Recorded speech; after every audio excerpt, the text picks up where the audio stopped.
All right, folks, welcome back. Okay, so this is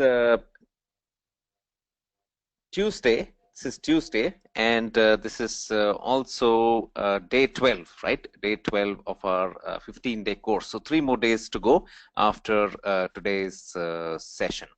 So today we need to finish module 8. This is something we started yesterday, right? And as you know, in this module we're looking at 5 services, and the same thing that we did in module 7, right? So 5 services in module 7, 5 services now, so a total of 10 services. And today we'll talk about Lambda and Elastic Beanstalk.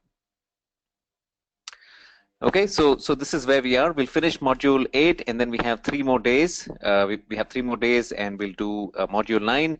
The main thing in module 9 is going to be identity and access management, IAM, right? And that's a service. It's a security service, and we use IAM to sort of create our users, permissions, and certain other elements like roles as well, right? So roles can be sort of delegated to machines, to services, to external users, right? So it's a very important topic which we will look at in module 9. We'll also look at OpsWorks, which is another service in the DevOps category, right? So we're looking at Beanstalk today. In the previous module, we looked at CloudFormation, and then OpsWorks will be another service that we will take a look at. You'll have to compare, right, between these services to see what suits you best. Okay, so that's module 9, which we will start from tomorrow. And then on Thursday we'll do a mock test. Okay, so the mock test will be on Thursday. That's part of module 10, where I will we'll do a small test, and then we'll have a discussion on each question, right? And we'll use official AWS sample questions, which is I think very important, right? And then some tips and strategies as well. Okay, so then that'll leave us with Friday, which is an open session. Right, so that'll be an open session. I think some of you yesterday were indicating that you wanted more time to practice, right, before we do the review. So we'll plan that out as well. So we can either postpone the Friday session, all right, or we can do the Friday session, some questions on Friday, and then have an additional class as well, a shorter class, maybe an hour, half an hour to an hour, once again at a later time. All right, so all that has to be thought through and finalized, which we will do in the next few days. Okay, all right. So in the meantime, let's look at module 8, and we'll try and finish this module today. Okay, so the objectives in this module were to cover 5 services, right? And yesterday we looked at 3 messaging services. They used to be called application services. But now they're called messaging services. So SES, SNS, and SQS, right? So we've done that, and now we need to look at the other 2 services, Lambda and Elastic Beanstalk. Right? Let's also, before we go to Lambda and Beanstalk, let's do a quick review once again, because I think there were very few questions yesterday, right? So it looks like all these things may be a little bit new to you, right? But maybe you've had some time to think about these things, maybe read up on these things. So you may have some questions as well. So let me just do a quick summary of these services, and then we'll see if you have any further questions, all right, on these 3 services, and then we'll proceed with Lambda and Beanstalk.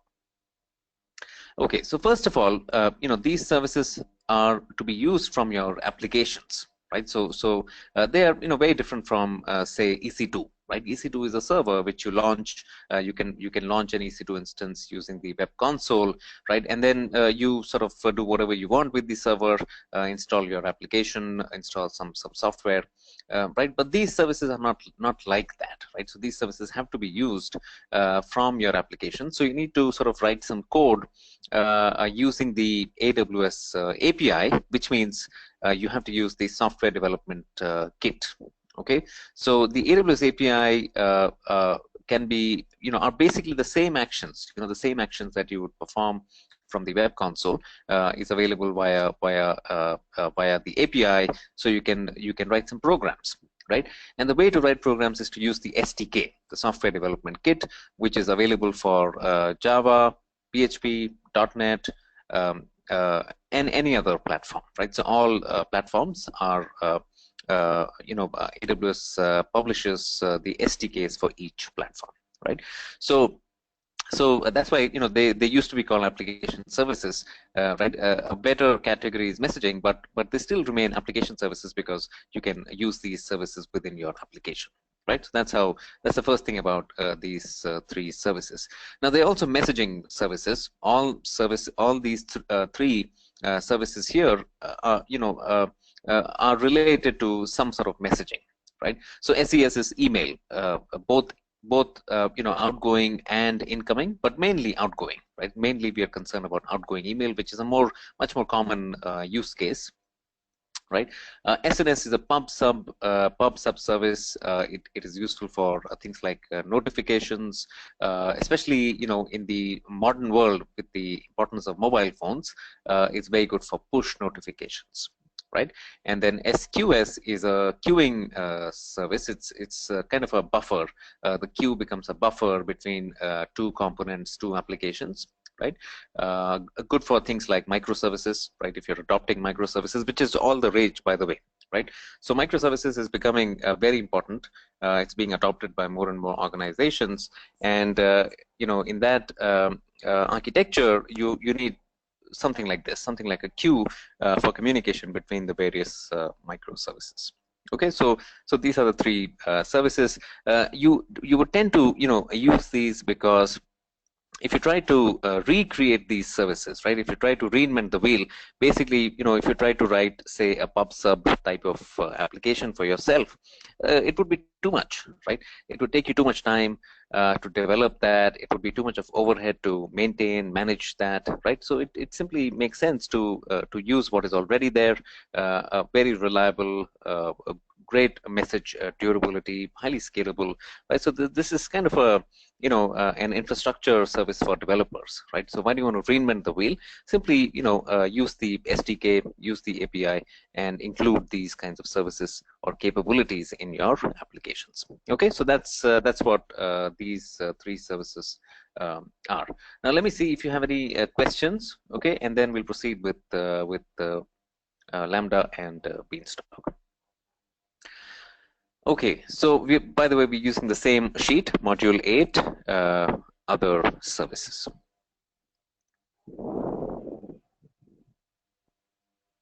Okay, so the first question here is what's the difference between difference and similarities between Apache Kafka? So Kafka is a open source project, one of the many Apache projects, right? And SQS is obviously an AWS service.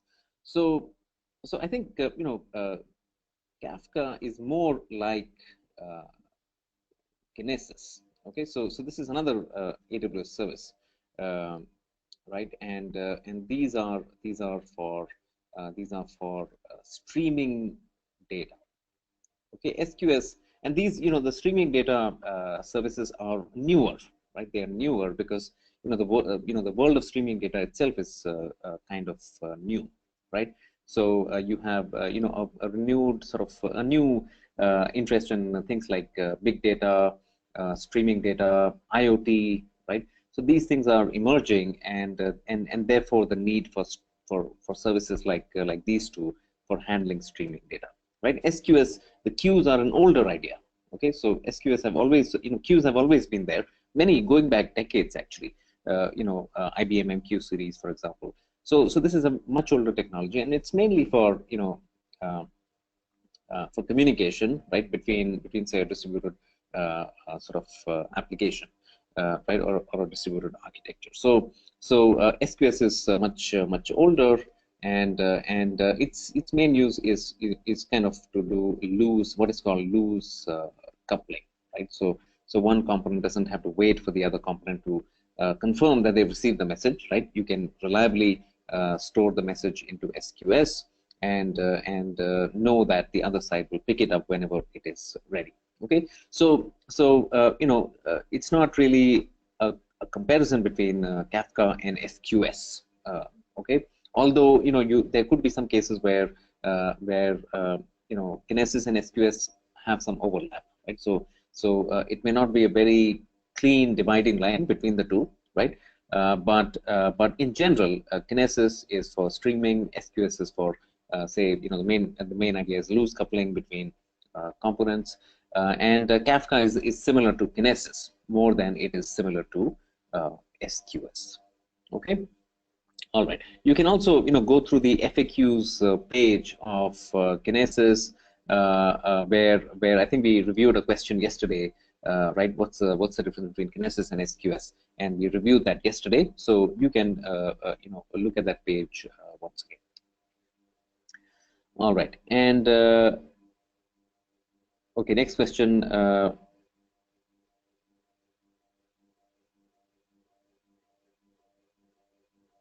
Okay, AWS reference architecture for streaming applications using native services. It should use minimum third-party tools from the marketplace. Okay, so maybe you're referring to one of the reference architectures. Let me check this out.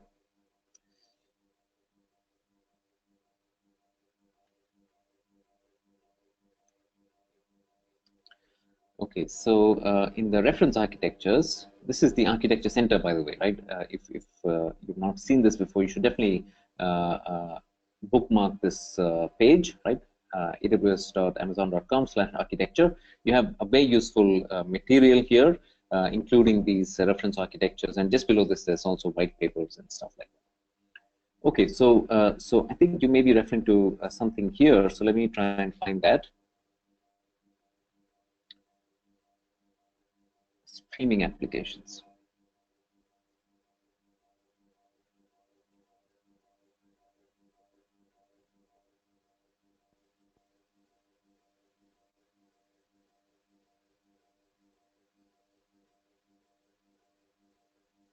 Yeah, so if you can just give me a link, because I'm not seeing something which directly says streaming here, right? So yeah, so if you can tell me which reference architecture you're referring to, or maybe you're talking about something else.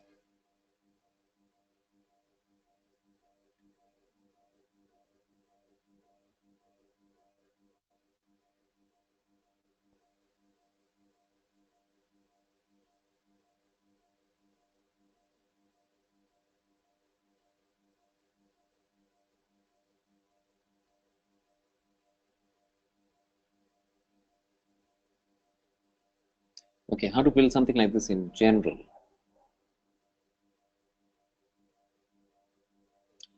So you're talking about okay, not video streaming, right? You're talking about say data streaming, right? So you're talking about data streaming and using native services. I'm not sure what you mean by that. Using native services, not a cluster built in the cloud.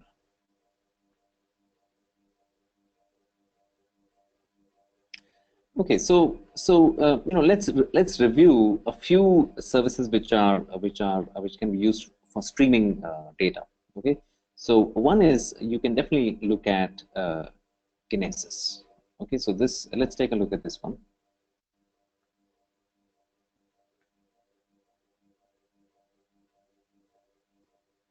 Okay, so this is a service for a real-time streaming data. For example, you may have IoT devices, right? So you may have lots of millions of IoT devices which are sending data all the time, right? Or another example of real-time streaming data is stock market trades, right? So let's say you have Nasdaq in the US, and you have ongoing trading data, right? So this stock was sold at this price, that stock was sold at some other price. So that kind of data is streaming in real time. Okay, so it's meant for that kind of data.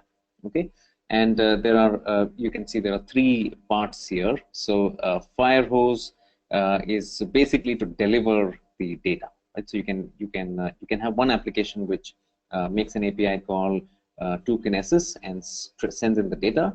And on the other side, Kinesis will store, will deliver the streaming data to S3, Redshift, and other types of databases. Okay, and then the other one is analytics. So this is a different kind of analytics where it's real time, right? It's a real time sort of analytics. So as the data is streaming in, the analytics happens in real time, right? In real time. Okay, and then there seems to be something called streams now, which is more for replay, right? More for replay. Okay, so this is one service that you can definitely look at. All right, and then there are some analytics tools, right? There are some analytics tools. For example, let's take a look at Athena. Let's see if you have more information.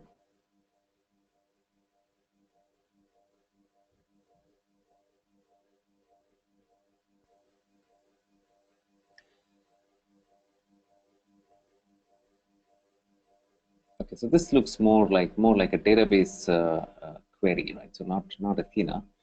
Let's take a look at QuickSight. So all these services are very new. Okay, so many of the analytics services have been launched very recently, especially this one, Athena and QuickSight. So yeah, this also looks like it's more databases rather than streaming data.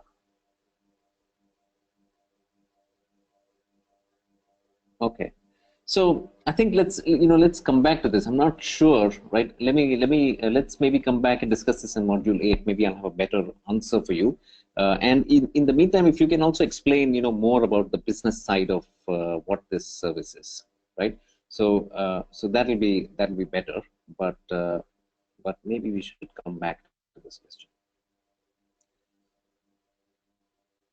So as of now, I can only see Kinesis as a service that can help you, right? If you're talking about data streaming, right? Of course, you can also store the data in any of these databases, right? So S3, Redshift, Elasticsearch, etc. Right? All those databases are available to you, and Kinesis forms the sort of way in which you can get the data in, right? You can also consider EMR, which is a Hadoop service. Okay, so these are the services involved. But if you explain your use case better, maybe we'll talk more about it in Mod 10. All right. Okay. Next question: what is the recommended tool for drawing architecture diagrams? So any tool is fine, right? So there are lots of icons available, by the way. So you have AWS icons available, so you can just copy them and create your presentations, for example, right?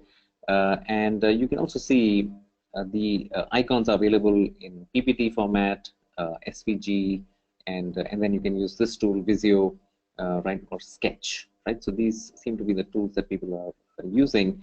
There's also one which gathered some attention. This one, Cloudcraft. Which has 3D kind of diagrams, right? So people like this a lot. Okay, you can try this as well. All right. So in general, I don't think you should. I don't think the tool is very important, right? It's basically what ideas you want to communicate, and you can do them with whatever tool you prefer. It could be something as simple as a PowerPoint presentation, right? But let me just give you this link as well, in case you want to explore this particular tool, which is the only 3D tool, I think. Okay, all right.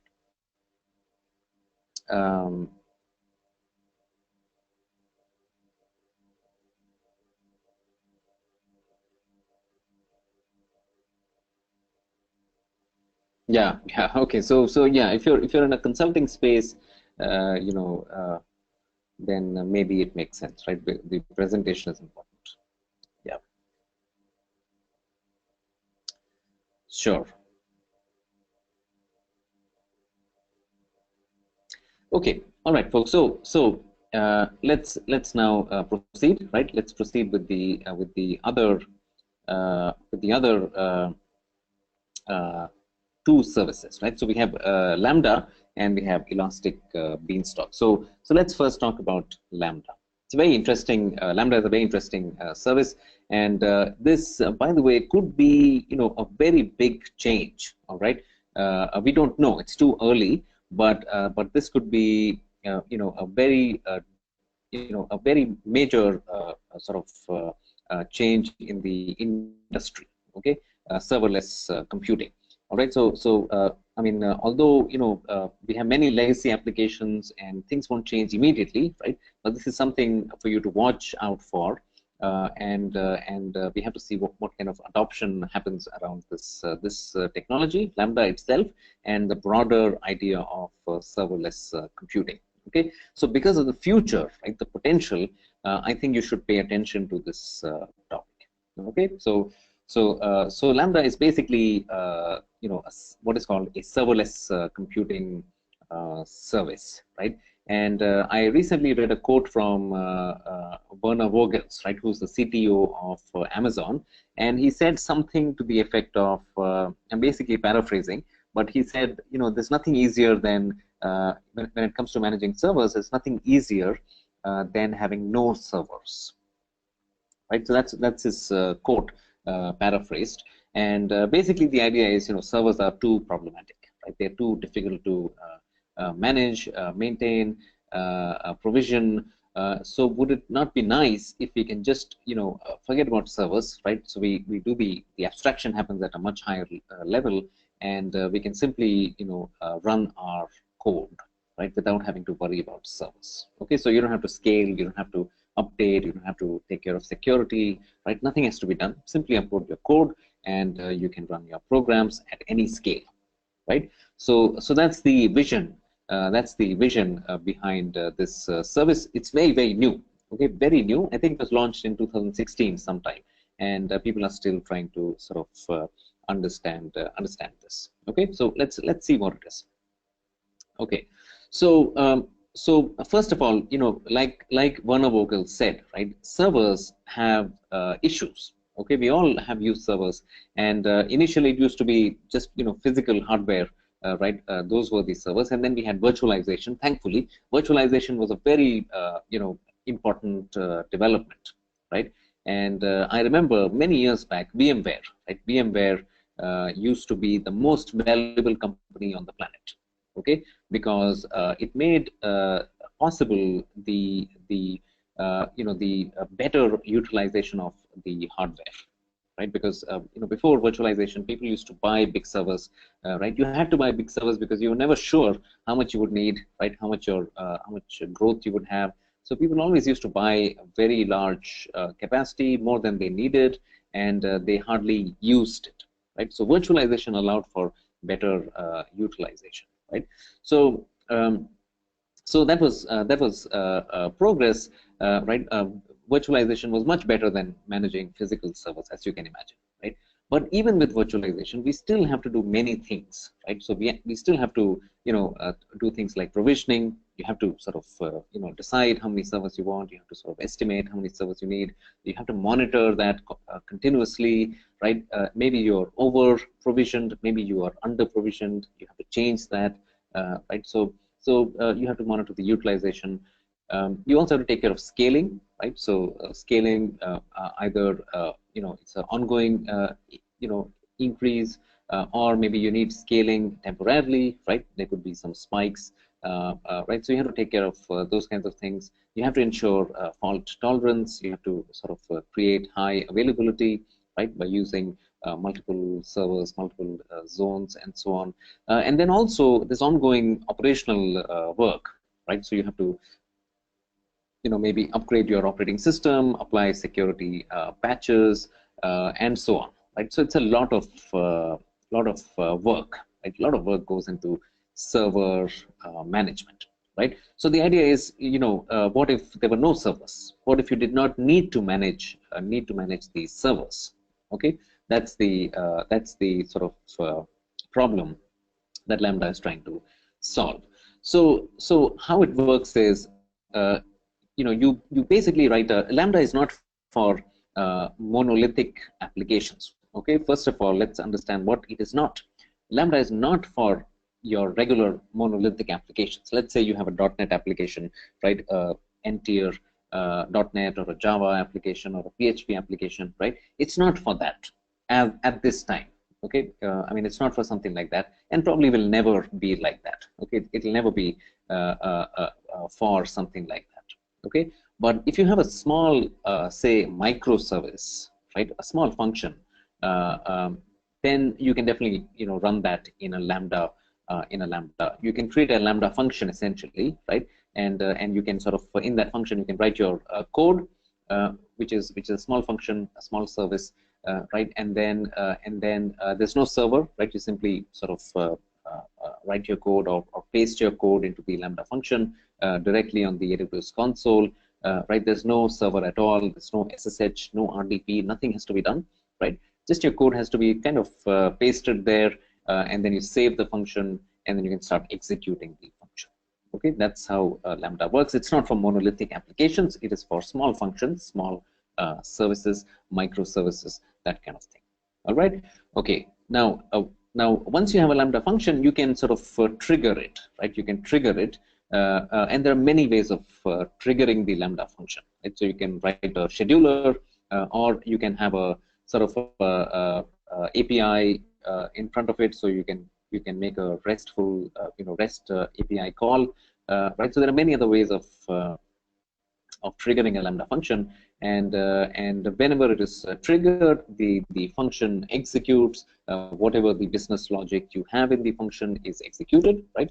And that's how basically Lambda works, right? Okay. Now you can also see with Lambda, it's not just about not having servers, right? Remember the code. Let's say you have a simple Lambda function. Let's say the function sends an SMS. Okay, it's a microservice. The only job of the function is to send an SMS, right? So you supply the phone number, the destination phone number, and the message. Okay, and the job of the Lambda function is to simply execute or send that SMS. Okay. Now, remember what we are talking about here is this Lambda function could be invoked millions of times, right? It's not. We're not talking about one invocation, right? We're talking about, say, you may have a very large application which sends thousands or tens of thousands or even millions of SMSs, right? So your application can invoke the Lambda function many times, and often concurrently, right? You may have 1,000 SMSs being sent per second, right? For some applications, you can have that kind of scale. So Lambda will handle that kind of scale as well. Okay, so you don't have to worry about anything at all when it comes to scaling, right? First of all, there are no servers, right? So that's a big deal. Having no servers to manage is such a big deal that in terms of cost, in terms of overhead, in terms of expertise required, right? You don't have to worry about servers. That's a big deal. The number two big deal is that you don't have to scale it. Okay, so you can call the same function concurrently, thousands of times, right? And it will scale automatically. So you don't have to do load balancing, auto scaling, right? You also don't have to worry about things like fault tolerance and high availability. Okay, so you don't have to worry about availability zones, having multiple servers, right? Self-healing, all that is already there for you, right? Nothing has to be done, absolutely nothing.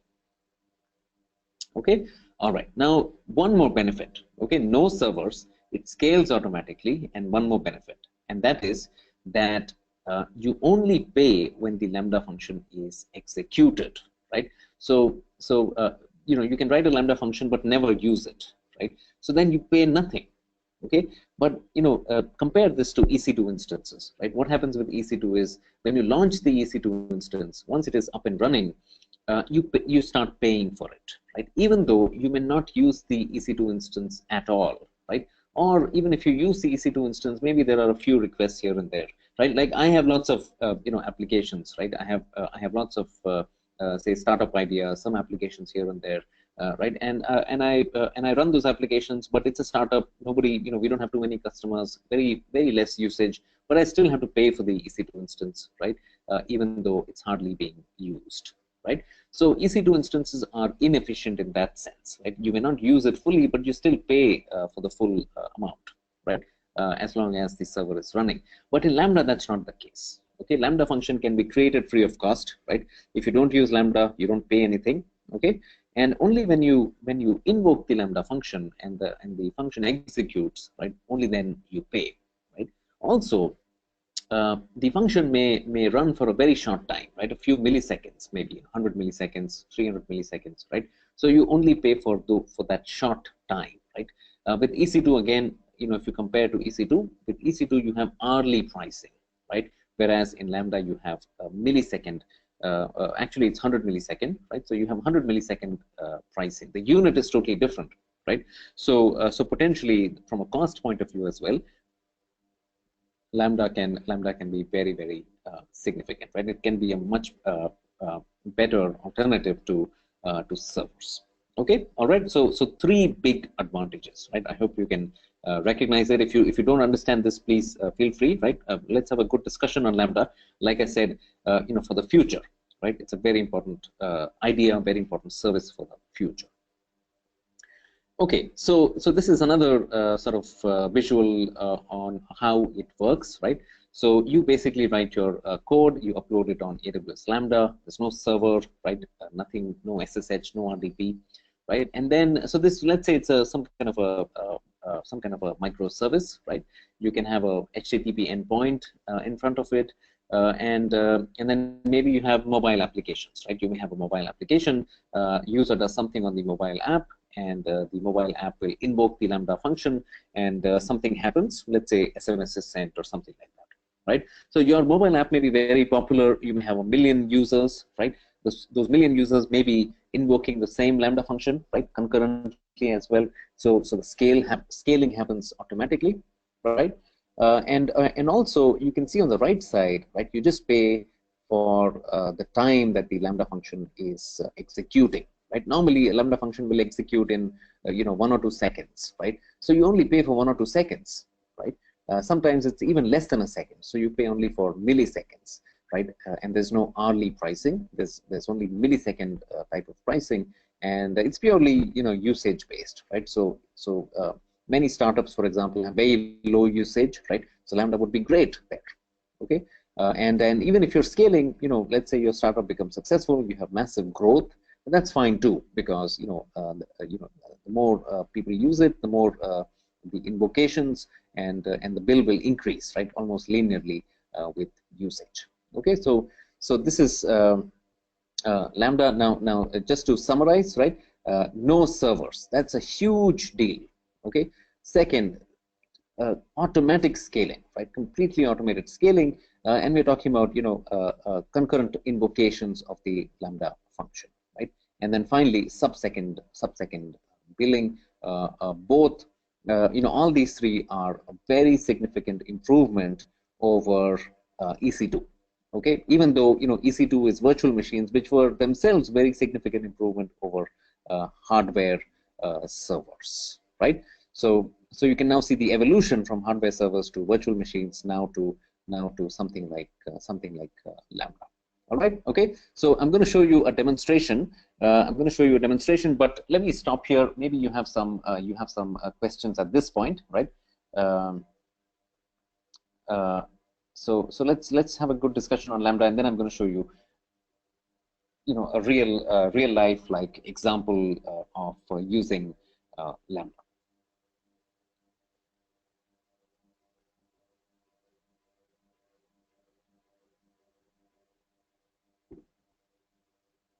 Yeah. Babita, your question is, how is it different from SOA? It's a very good question. Okay. So there was, for the others in the group, right? SOA or service-oriented architecture was a big idea, going back many years. I think maybe 10 years, right? We've been talking about SOA for 10 years or more.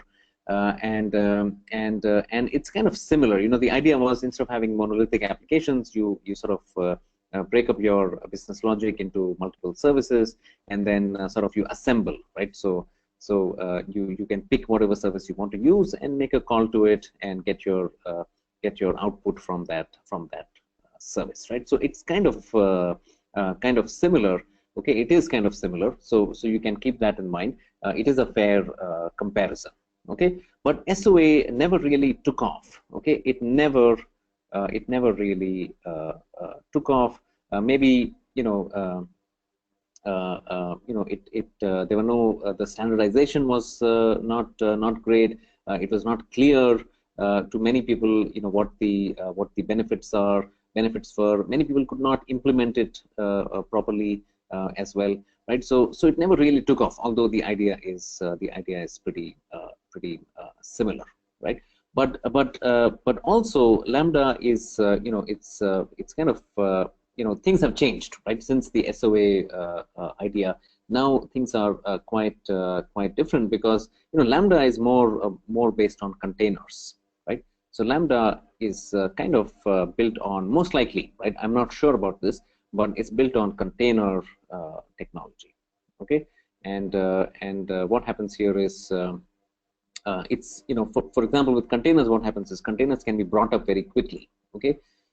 So from a compute perspective, it's much more efficient, right? With SOA, what you have is you have services, okay? You have services, but those services are always running, right? So the server capacity is the same, right? It's the same. But with Lambda containers, what happens is you are creating a container on the fly, right? On the fly, whenever the Lambda function is invoked, right? So this is a big deal, because this is more efficient from a it's more efficient from a compute from a resources point of view. Okay, so the container is basically launched when the Lambda function is invoked, right? So it's much more efficient for that reason. With SOA, you have a service which is always running. You have dedicated capacity for that service, right? All right. So I hope you can see the difference. Okay. Also, you have the idea of microservices emerging, right? You have the idea of microservices emerging, again, driven by Docker, okay, driven by Docker and containers, and also, agile, right? Agile and the idea of continuous integration and continuous deployment. Okay, so these things have changed, right, since the old SOA discussions, right? What is different about the modern world is A, containers, and B, the agile methodology and continuous integration, continuous deployment. Okay, so it looks like now it will work. Okay, it will work. Although SOA has been around, right, and it probably has contributed, right, to this new direction, right? But this time it looks like it will be more popular. In fact, it is more popular. Okay, so microservices are already being adopted. Docker and containers are already being adopted in a very big way. Okay, all right. So, all right. Okay. So next question: what do you mean by saying it scales automatically? It is just a service. So if number of users increases, it will be an issue. No, it's not a service alone, right? So it's not a service. Look, what happens is it scales automatically in the sense, let's say you have a Lambda function which sends SMS, right? So if you have one invocation per day, right? So the amount of resources used will be very less, right? Now, on the other hand, you may have 1 million invocations per day, right? So this happens. This will work. This will scale. So Lambda will automatically scale. Will automatically scale to handle this kind of difference, right? In the user usage load. Okay. So yeah. So now I think this also illustrates your earlier question, right? Here, what's happening with Lambda is the scaling, right, on the infrastructure side is built in. Okay, that was not necessarily available with SOA, right? That was not necessarily taken care of. SOA was not talking about those kinds of things, right? Whereas here, what we are saying is, look, scaling is built in, right? You can invoke the Lambda function once a day or a million times a day, it doesn't matter. Lambda will make sure that you always have the appropriate capacity. Okay, and the way this works, right? The reason this can happen is because of containers, right? And containers can be launched very quickly, right? So if you need, let's say you're starting to call the Lambda function very frequently, right? So more containers will be sort of created to handle your load. Okay, so this is the difference. So so Lambda will launch more containers to handle the additional load. Okay, and this was not there with this idea was not there with SO. All right. Okay. Yeah. Let me know if you have any follow up on this. Okay, this is a good discussion. Let me know. Okay. Okay, Gajendra, how Lambda will deal with different code languages? Example, Java. Java has different JVMs for different operating systems. Yeah, so it gives you a runtime. Okay, it gives you, Lambda has some limited runtimes. Lambda currently has limited runtimes, right? So it has Java 8. Okay, Java 8. It has Python. It has Node.js. So you basically, there's no OS, right? There's no OS. You have to sort of write your code in a certain runtime. Okay, I'm going to show this to you. So I hope at that time it will become clear. All right. So there's no OS to worry about, but yes, the runtimes are available. Different runtimes are available. Not all programming languages are supported at this time. Right, so for example, you can't write some PHP code at this time. You can't write Ruby code at this time. Okay, so so that is a limitation at this time. All right, are there any big companies using AWS Lambda, for example, reliability, stability, security? Could be. It's very new, right? It's very new, so don't know for sure. Okay, don't know for sure. I think there will be there'll be some use cases. Let's see. So there will be at least a few well-known cases, right? So let us see.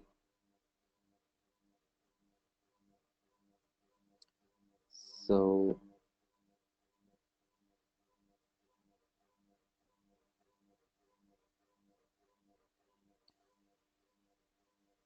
all right. So case studies. Let's see here.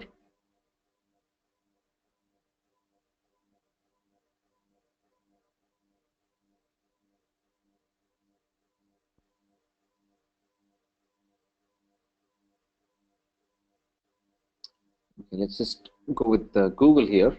So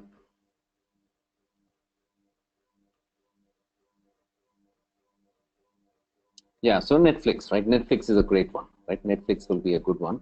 So, but it says it's planning to use Lambda, right? It's planning to use it. This could be one. Let's see.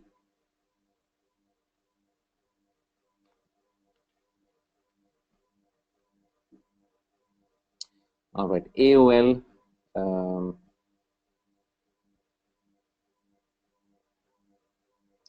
Okay, this is another one. I'm just trying to find big ones, right? I'm trying to find big companies.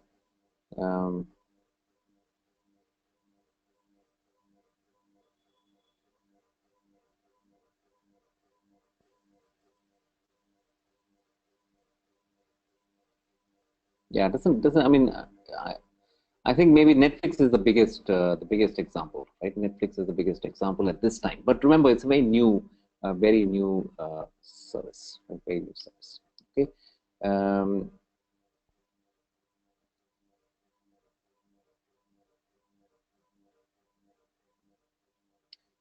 All right. Okay. Okay. Now going back to this question. So Shyam, will Lambda create a container, or is Lambda gets created in containers through some monitoring? I suppose Lambda is a service within a container. Yeah. So look, at what's happening.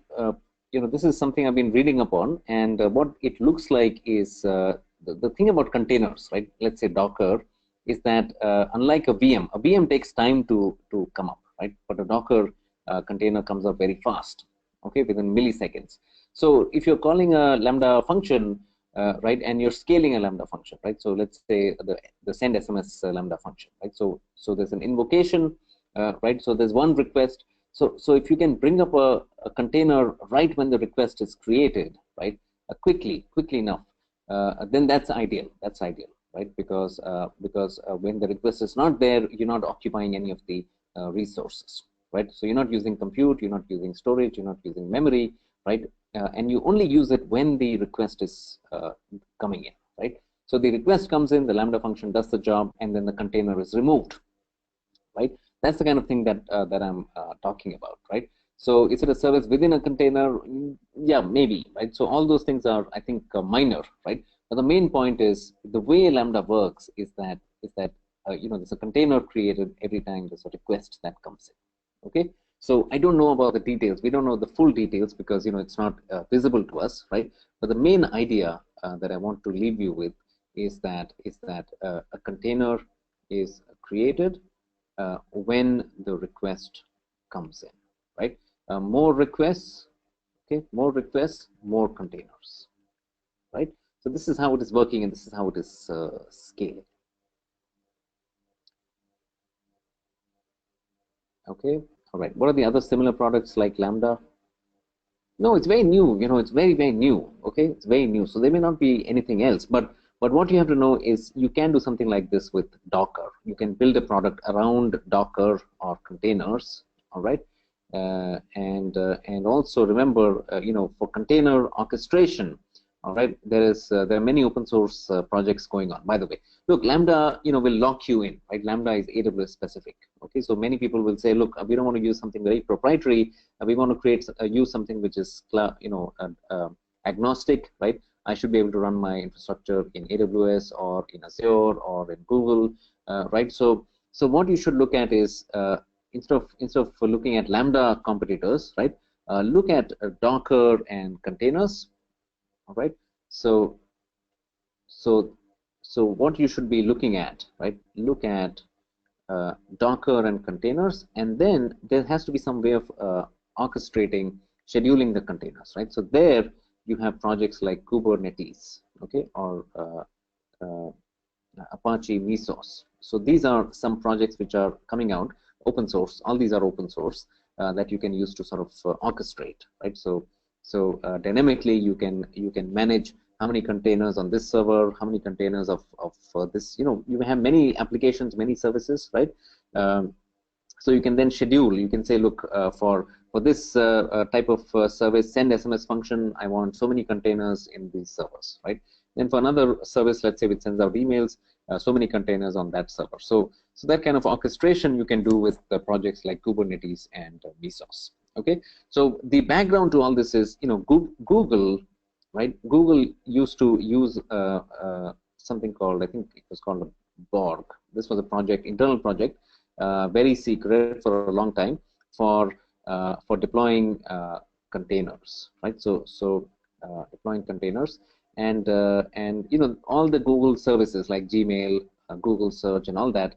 It runs on large data centers, and it uses container technology, and they want to deploy application changes and new applications very fast, right?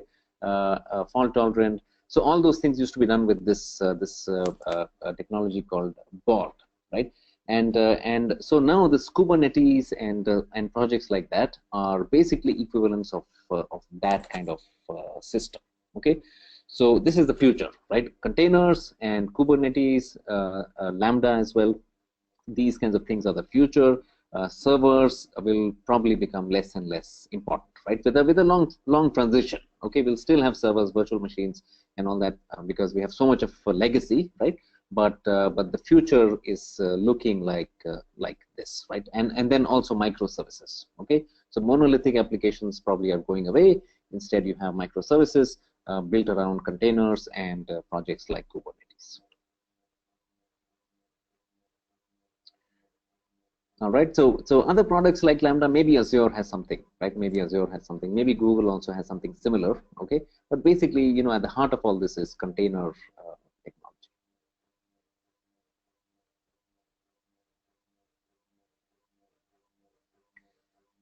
All right. Okay. So now let's take a look at it. Right. Let's take a look at Lambda. So I'm going to show you how to create a Lambda function. Okay. And then I'm going to also execute the function. We'll see the billing as well. Okay. So Lambda is under compute, by the way. Okay. It's serverless, but at the end of the day, it's still a compute service because it runs a program. Right. It runs a dynamic program. It's not, we're not talking about static websites. Right. So we're talking about dynamic programs. So that's why it's under the compute category. All right. So now with the Lambda, right? What happens is you can create a Lambda function, right? You can create a Lambda function and then you can invoke it as many times as you want, even concurrently, right? So that's where the scaling will happen, and you can have as many Lambda functions as you want. So you can see I have some functions already, right? Like the send SMS function. This is a function which receives a message from a router. The router is trying to say whether it's healthy or not, right? So you can have many small services like this. It's not a monolithic. You can't have a monolithic application, right? Like a full-scale web application on Lambda, right? That's not what it is for. Okay. All right. So let's take a look. Right? Let's take a look at how to create a Lambda function. So we click here, right?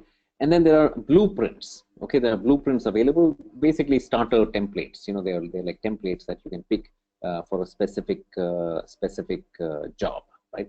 So this is possible. Let's start with a blank function. Okay, we'll not start with a template. Let's start with something blank. All right. Now here, you know, when you are creating the function, you give this a name. All right. So let's say, you know, we have a need. I actually had this need for a Lambda function which would create an army of my server on a weekly basis. Okay, so it's a small application, and I wanted a snapshot or an army created on a weekly basis, right? So for that, Lambda is perfect because you know, I can schedule the execution of the Lambda function on a weekly basis, and then the Lambda function will go and create an army, right? So let's say we have this kind of need. So create, let's say, my army. Okay, this is my function. The job of this function is to create an army of a certain set of servers that I may have. All right, so create armies of certain servers, right, on a schedule. Okay, so this is the need, let us say. All right, and now these are the runtimes. Okay, these are the runtimes. So it's limited at this point. Okay, it's limited at this point. But it looks like they're adding more, okay? Because earlier there was just Node.js, C#, and Python, a certain version, right? But now they've added more versions of Node.js, a couple of versions of Node.js, and then a couple of versions of Python as well, right? So hopefully in the future there'll be more runtimes. But at this time, this is what we have, okay? All right. Now let's say, you know, we will use Python, right? We'll use Python. And here you can see this is the place where you can write your Lambda function. Okay, so there's no server, there's no SSH, no RDP, right? We're not deploying our code anywhere. We simply write the function right here. It's as simple as that. Okay, now I need some code. So what I'm going to do is I'm going to use a publicly available code. This is written by somebody. It's available on GitHub. So this one, right? This is available on GitHub. It's written by this gentleman, Robert Kozora, okay? And it's a Python code. It uses Boto, by the way. Boto is the SDK for Python, AWS SDK for Python. Okay, so you should not get confused by this. It's basically the AWS SDK for Python, and it's named Boto.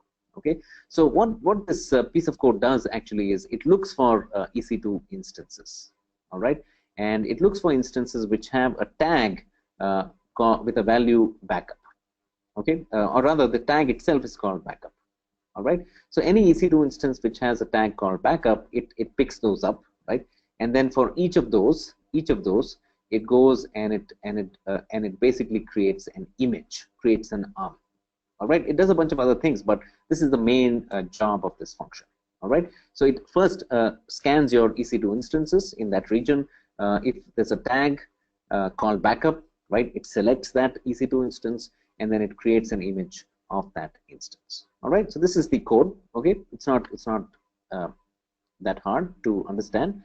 Basically, select an instance and create an image, right? So what I'm going to do is I'm going to paste this code uh, in this editor here. All right, okay, so that's it. So now we have this function. It's called create army, and it has some code as well.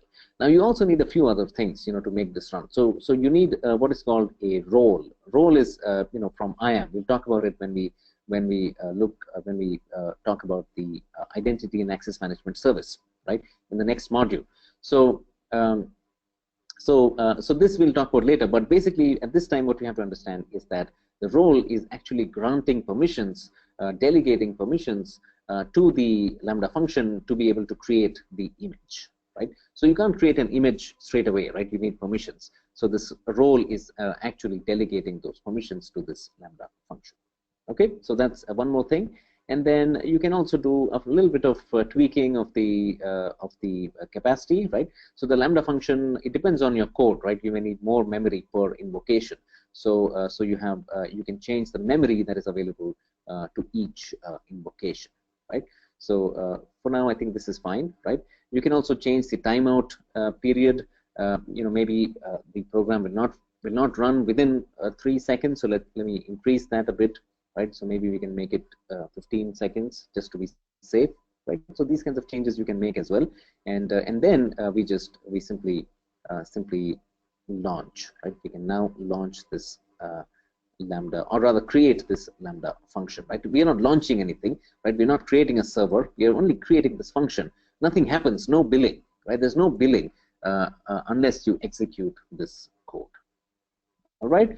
Okay. Now that we have this Lambda function created, we can test it, right? So we can test it. So let's just click on this, right? Let's just click on this button here, and this function actually does not need any input, because it searches for instances itself based on the tag, right? So there's no input required. So I'm just going to delete this input, right? So we'll have an empty input, and now we can simply save and test this Lambda function.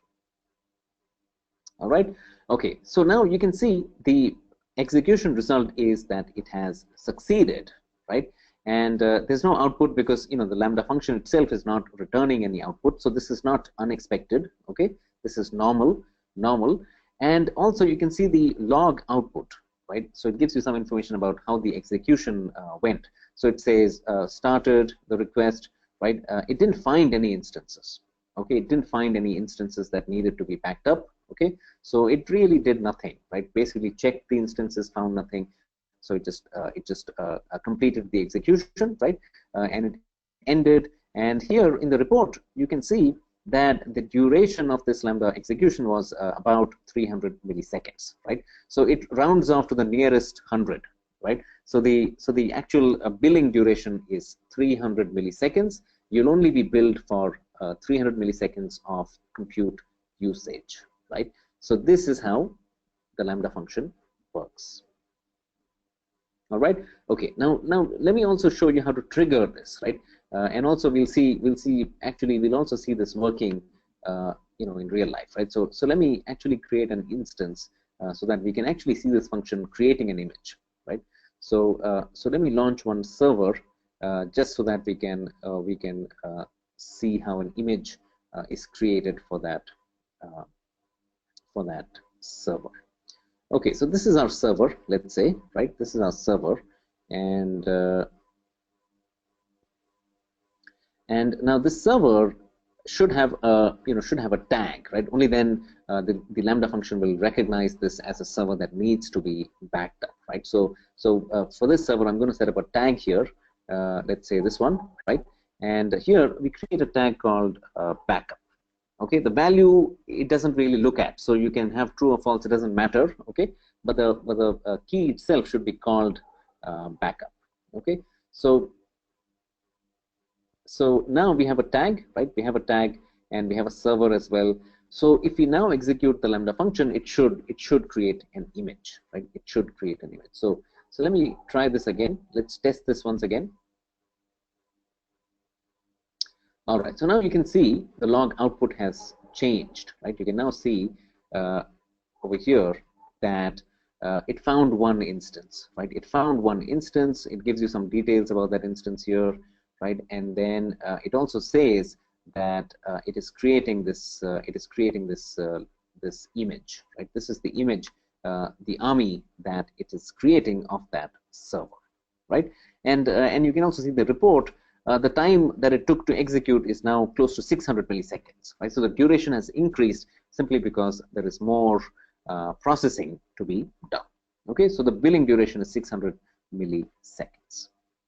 All right. Okay. So let's also verify that the image has actually been created, right? So let me go to armies here, and you can now see the Lambda function is, the army is not yet done, but it has certainly been launched, right? And it's still in pending state, but the Lambda function is actually has sort of kicked off, triggered the army creation. Okay. All right. Now you may be wondering, how do we execute this? We have executed this Lambda function manually, right? But now what we want is, we want this function to execute on a weekly basis, right, or a nightly basis, and find all instances with that tag. And wherever we have that tag, an army should be created of that server. Right? So we want this to be executed on a regular basis. Okay. How do we do that? So the way you invoke a Lambda function is using what are called triggers, right? Triggers. So a trigger, it can be of different types, so many different types. So you can have API gateway in front of it. So this becomes like a API call, right? There are other ways as well. For example, some SNS. SNS, you can subscribe to an SNS topic. If a message comes into an SNS topic, that will trigger a Lambda function, right? So that's another way. Certain events, if a record is updated or inserted in DynamoDB, that can trigger a Lambda function execution. Something gets written into S3, that can trigger a Lambda function. Okay, so many ways, Kinesis as well, many ways of triggering.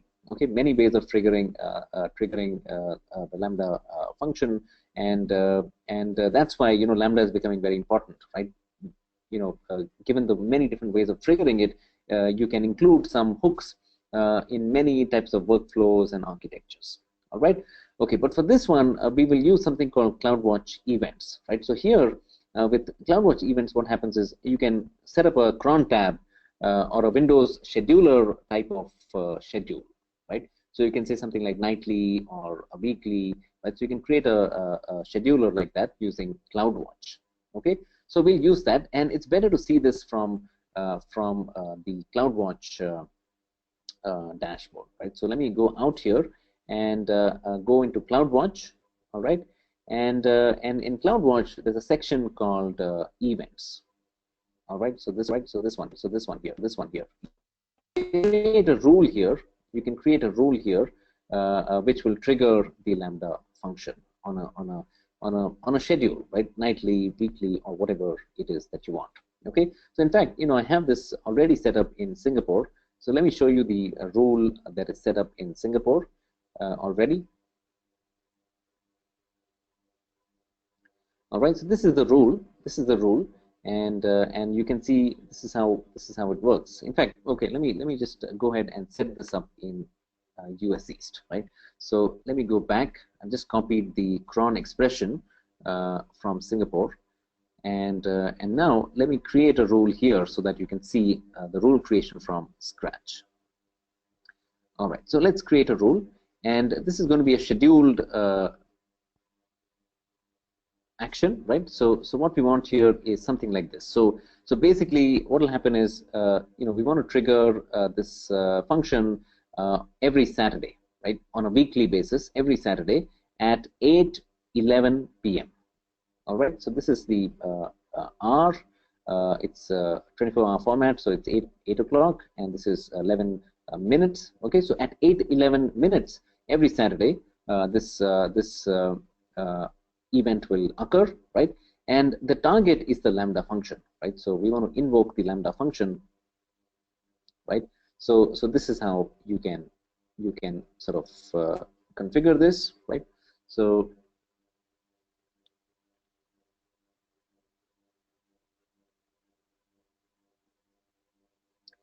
All right, so now our rule has been created, it's active, right? And every Saturday, it will invoke that Lambda function, and that Lambda function will find servers like this, and it will create armies like this. All right, so this is a complete demonstration of Lambda. So let me stop here. Let's see what questions you have, right, on the demonstration of Lambda. All right, and after this, we'll go to our last topic, which is Elastic Beanstalk.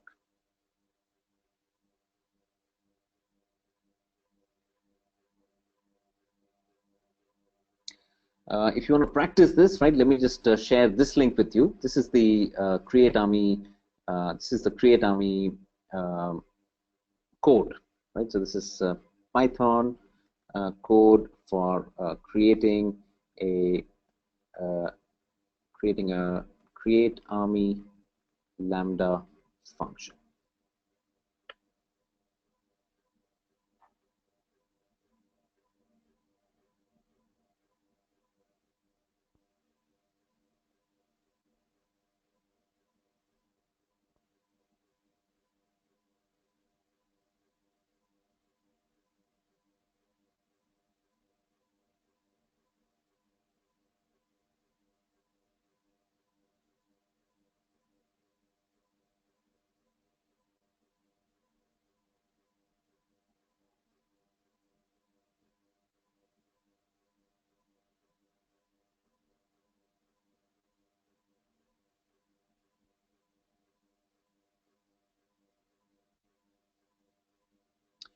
All right, and going back to this question, so Babita, if you can also explain, what are those sources, right? So what is the business situation, right? What kind of company is it, right? What's the sector?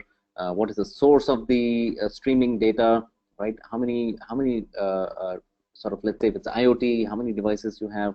Right? So if you write that kind of detail, right, then we can have a good discussion. But looking at this question, right, it looks like Kinesis is the general answer, right? So if it's streaming data, you have to use Kinesis to sort of take in the data, right? And the data can then be put into the regular databases like S3, Redshift, RDS, NoSQL as well. Okay, so broadly that's it. That's it. If again, if you provide more details, we'll discuss it once again in module 10.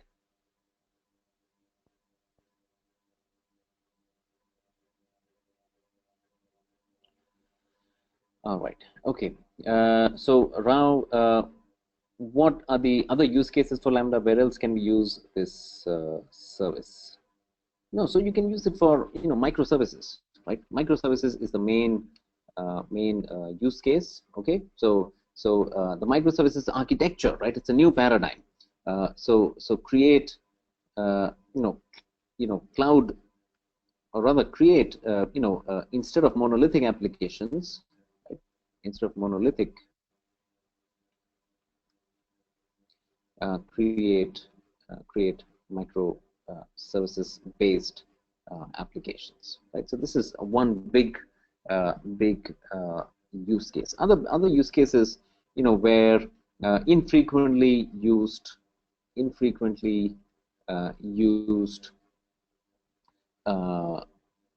programs, right? So like this one here, where you have create army function, right, which is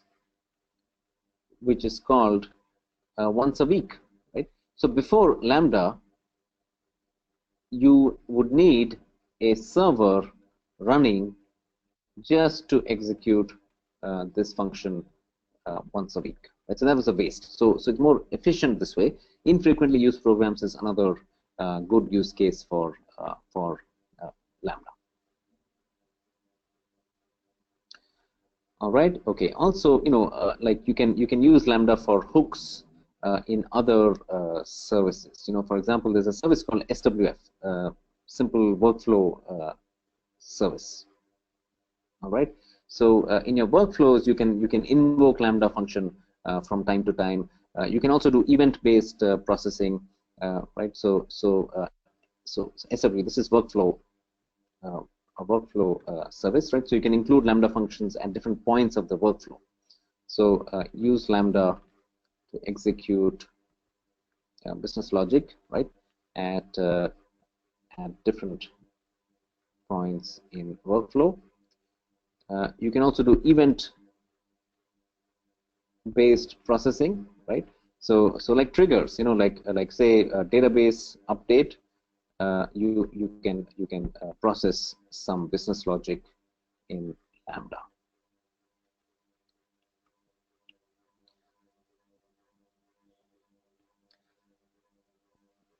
All right. Okay. So others, if you have any ideas, right, please feel free to contribute. Okay, because it's a very new service, right? People are still figuring this out. Some of you may have some more ideas around Lambda and containers, right? So you can share your ideas as well as to what the use cases are. Let's also, just to do a let's look at AWS documentation as well. Let's see what.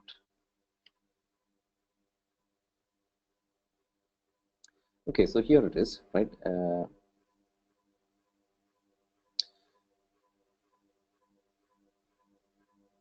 Yeah, so this is the event use case, right? So if something happens, an update happens in NoSQL database, you can process some business logic, right? Like a database trigger, right? Like a database trigger.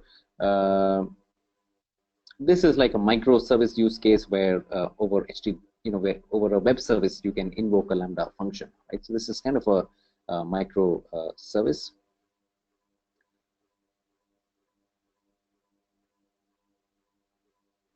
Yeah, and also the scheduled event is where, basically if it's infrequently used, especially on a scheduled basis. Right? So these are the major use cases.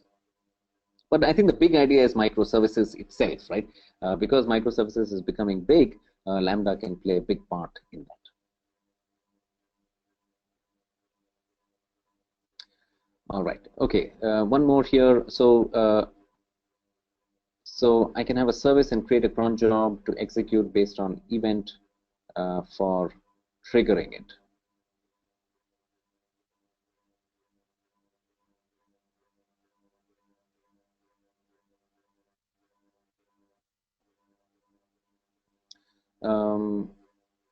Yeah, but you still need a server for the cron job, right? For the cron job to sort of execute, right? You still need a separate server, right? So in fact, like to create my armies, I used to have a different server to sort of do this on a regular basis. Now with Lambda, right, the invocation happens only once a week, right? Only for a few seconds, right? So I don't need any other server, whereas before, right, just to execute the cron job, I had to have a server.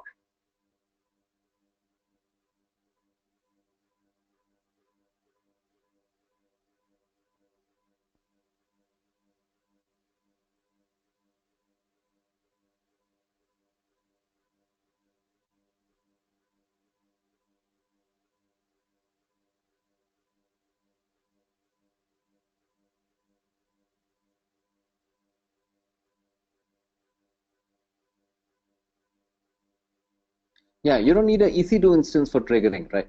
Right? Because we've used CloudWatch event. So what we're doing here is the CloudWatch event is our cron, right? Is our cron tab, and the server is replaced by a Lambda function, right? So the script is being executed in Lambda rather than an EC2 instance. So you actually save a lot of money, right? So you save a lot of money. Basically, the idea is you save on compute costs because Lambda is priced based on execution, right? Without Lambda, you would need a server to execute the create army function, right? That server is no longer required.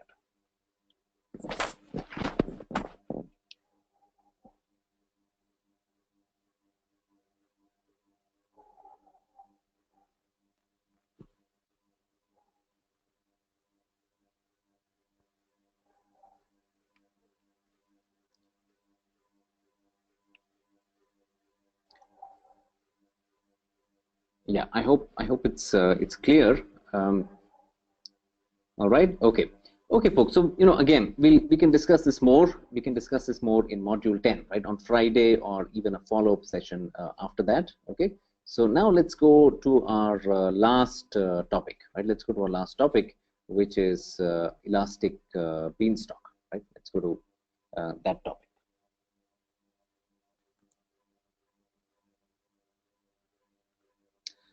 Okay, so this is the last of our 10 services that we have looked at in the last two modules, right? And this one is actually, would sit, it sits under the compute category, right? So if you look at uh, homepage, right, it sits under compute beanstalk.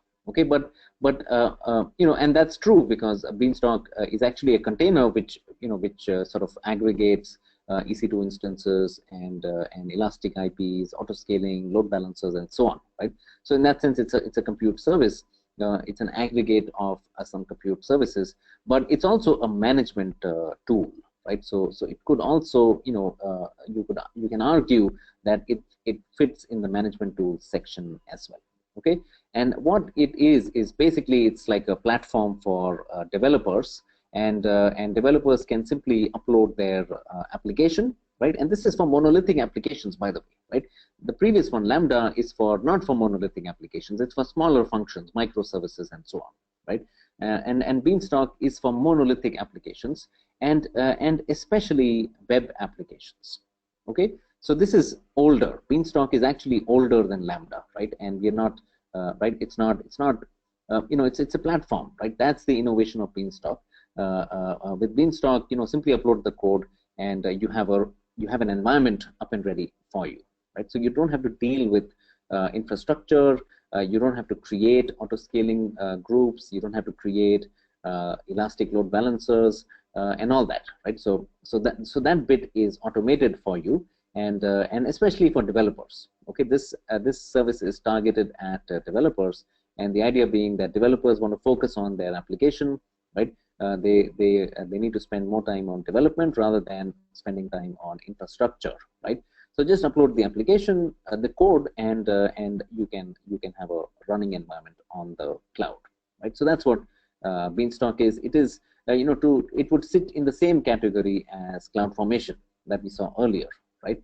But it's quite different as well. Okay, they're in the same category but quite different. CloudFormation is more for system administrators. The main benefit there is infrastructure as code, right? You can automate provisioning, and here the main benefit is developer convenience. Okay, so even though here also you do automate some of the provisioning. Okay, so also CloudFormation can be used for any kind of service, any kind of stack. This Beanstalk is more for web applications. Okay, so in the same category, but quite different. The audience is different as well. All right. Also, a little bit of history.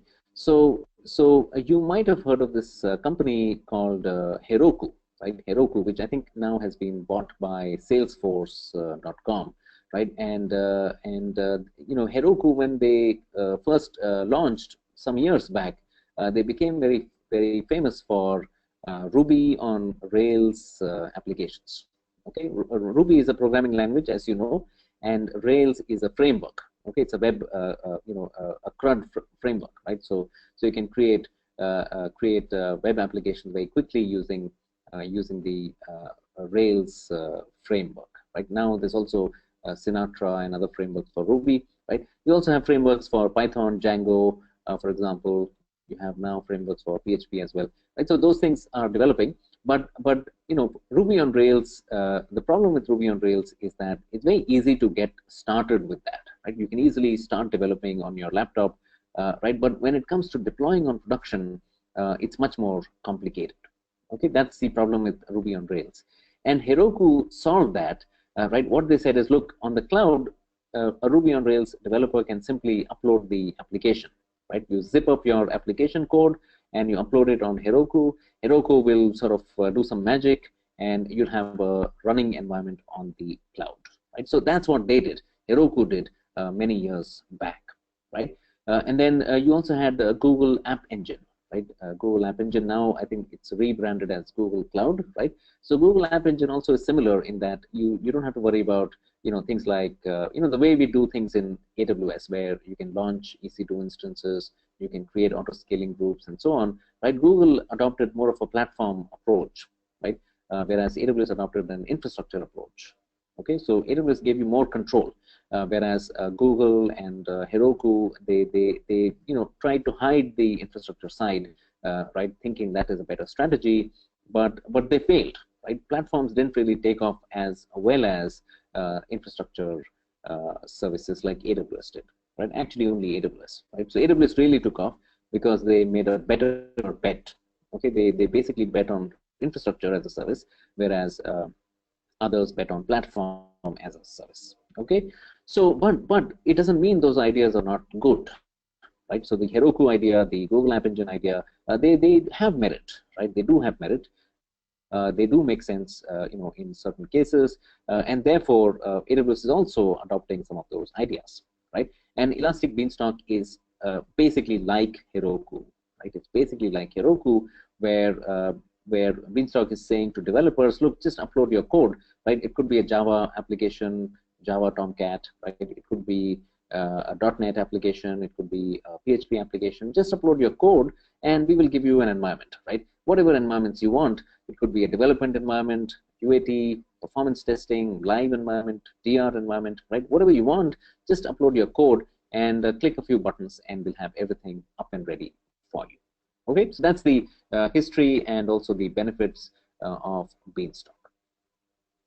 Okay, so what does it really do, right? What it does is, it's basically, this is, it's called a container, a Beanstalk container, right? Not to be confused with Docker containers, right? Or a container technology of that kind, right? Because remember, Beanstalk is much older, okay?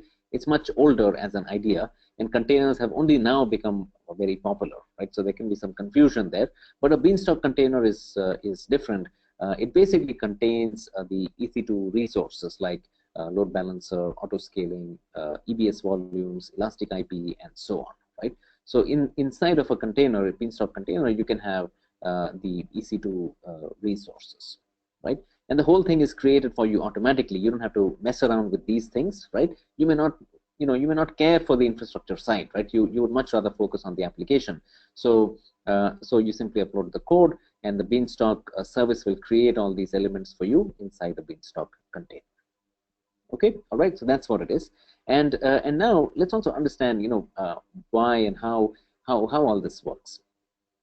Okay, so in Beanstalk, what happens is, if you look at this picture on the bottom, right, you have applications, right? You have applications. An application is like let's say you have some business applications, say CRM system, finance system, accounting system, HR system, right? Something like that. You can have many applications, and for each application, you'll have versions, right? This could be, a major version of your application, version 1, version 2, version 3, right? Or a minor version as well, 1.1, 1.2, stuff like that, right?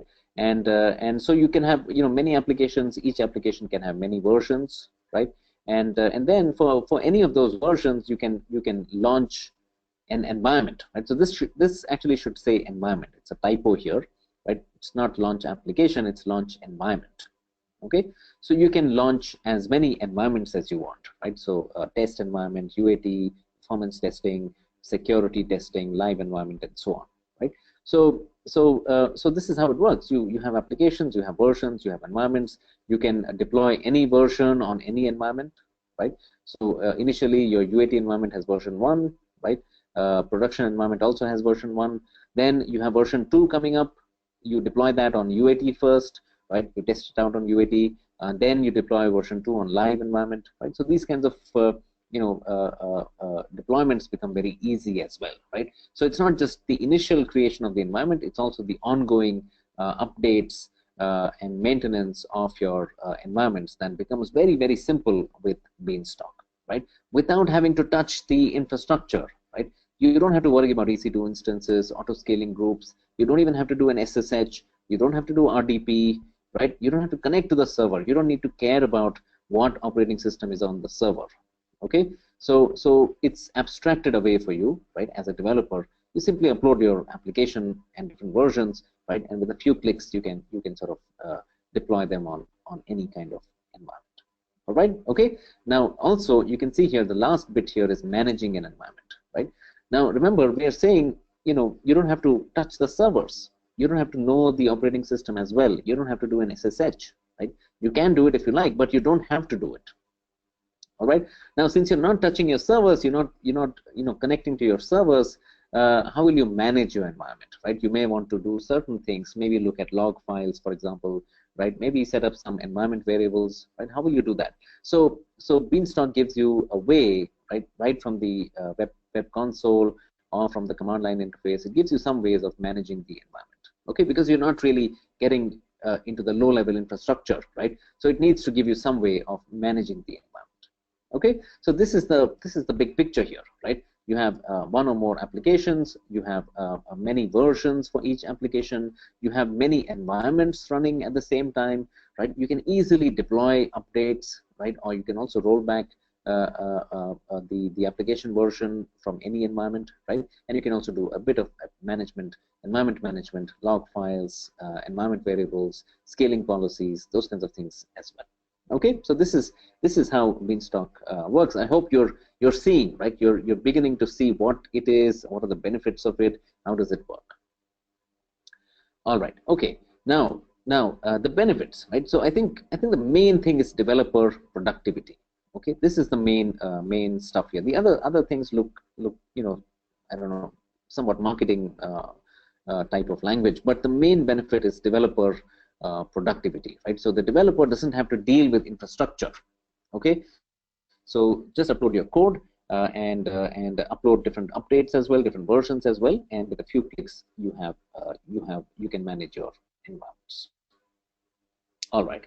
Now, one thing about Beanstalk is that it's for web applications only, right? CloudFormation is not like that. With CloudFormation, you can have any kind of stack, say a big data stack, say a media streaming stack, say a batch processing stack, right? Any kind of stack can be created using CloudFormation, but Beanstalk is mainly for web applications, right? But within web applications, it supports all the major platforms, right? So you may have a .NET application, you may have a PHP application, Java, Ruby, Node.js, etc., right? So all the major platforms are supported, but it's mainly for web type of applications. All right. Okay. So these are the we have already talked about the components, right? So a Beanstalk sort of application will have application versions, and it can have multiple versions and multiple environments, right?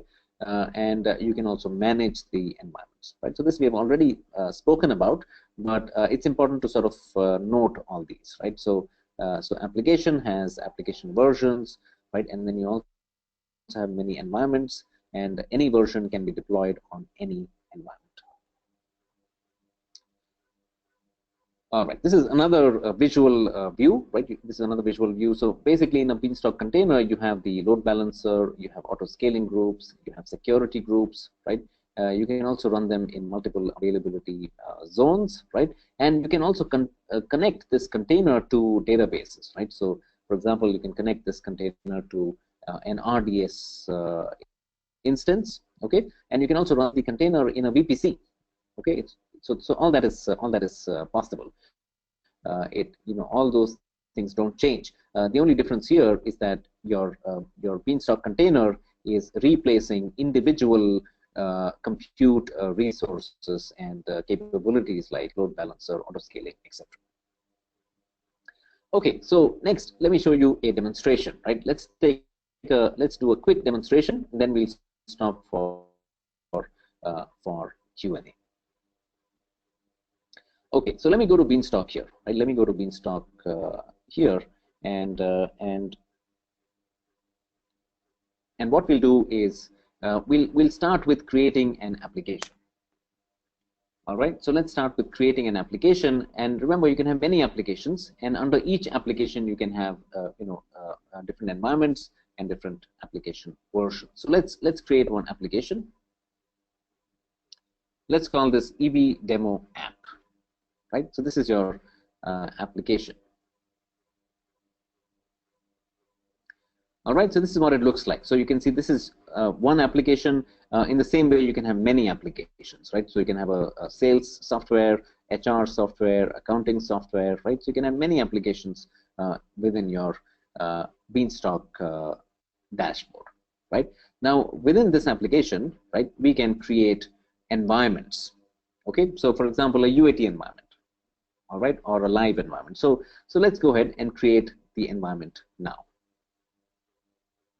Okay, so I'm going to create a web server environment. You also have the option of a worker environment, which is this is for live interactive sites. This is more for something that that can work as a worker. Basically pick up things from a queue, for example. Okay, but today we'll look at web server type of environments. All right. Now in this environment, a few selections you have to make, right? So one is, what is your platform, right? Remember, Beanstalk is for web applications, right? So all platforms are supported. You may have a Java application, Node.js, or PHP, right? Whatever it is. So I'm going to choose Ruby because I'm familiar with Ruby. Okay, you can choose whatever platform you like to use. All right, and then you can also select what type of environment it is. Is it a single instance? Normally for a test environment, you'll use something like this, or is it a load balancing, auto scaling type of environment? This is more for production environments. Okay, so let's just use this one mainly from a cost perspective, right? Let's start with this single instance environment. Okay, so now you have to sort of upload your application, right? Remember, the whole idea of platforms like Beanstalk or Heroku is that it's for developers, and a developer can simply upload their application, right? The developer can simply upload their application on the platform, right? So now I need to upload the application, so I need an application. Okay, so let me show you a small Ruby on Rails sample application first. So I have a application in my laptop here.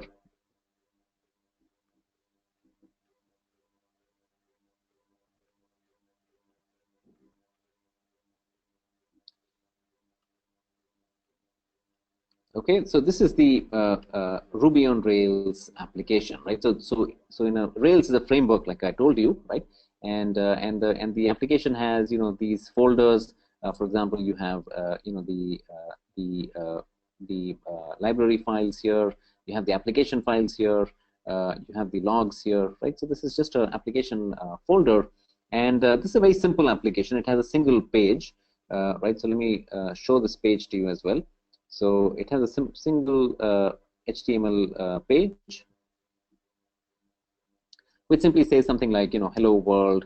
There's a version as well, right? And there's some kind of message here, right? So it's a simple hello world type of application, right? And as a developer, I can sort of write my application on my laptop, this laptop, and I can test the application here, right? So I'm going to test this application. I'm running a web server locally, right? So this is a web server that I'm running right now.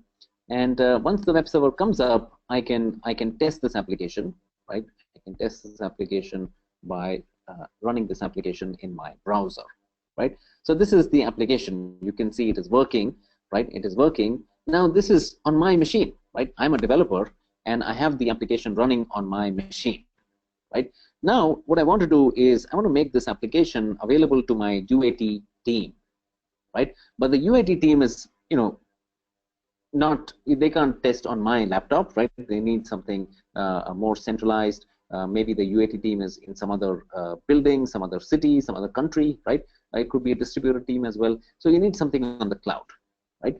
So that's my problem as a developer, that I want to give this application to my UAT team on the cloud, but I don't know anything about cloud. I don't know EC2 instances, auto scaling, and stuff like that, right? So that's what Beanstalk is solving for me, right? It gives me a way in which I can upload my code and have this environment on the cloud up and running in a very short while. Okay, so what we'll do here is, this application I have basically you can zip this application, and I'll show you the command for zipping this application shortly, right? But basically you can zip this application, and using Git. Okay, Git is the version control system. You can archive this application using Git, and then you can upload the application into Beanstalk, right? So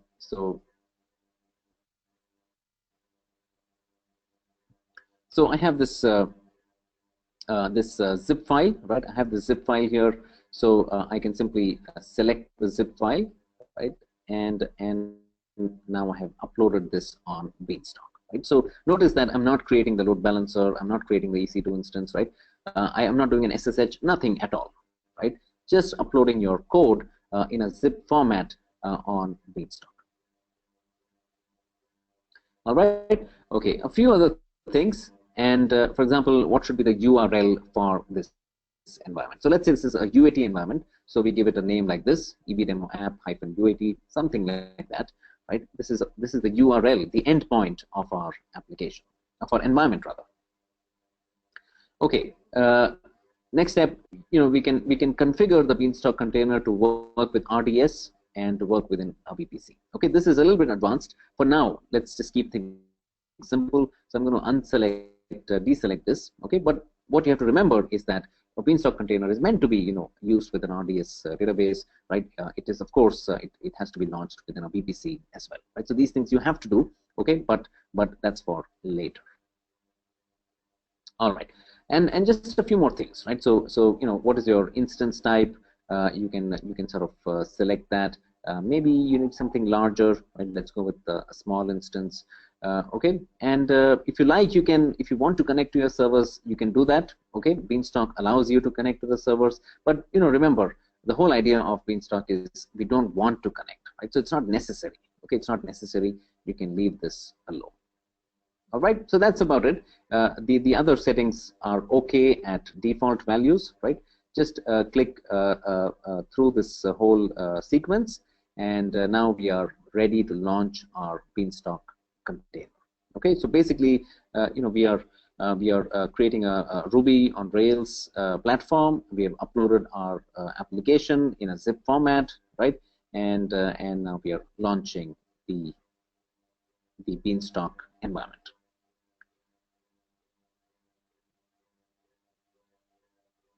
All right. Okay. So now this is coming up, and you can see it gives you some kind of a dashboard, right?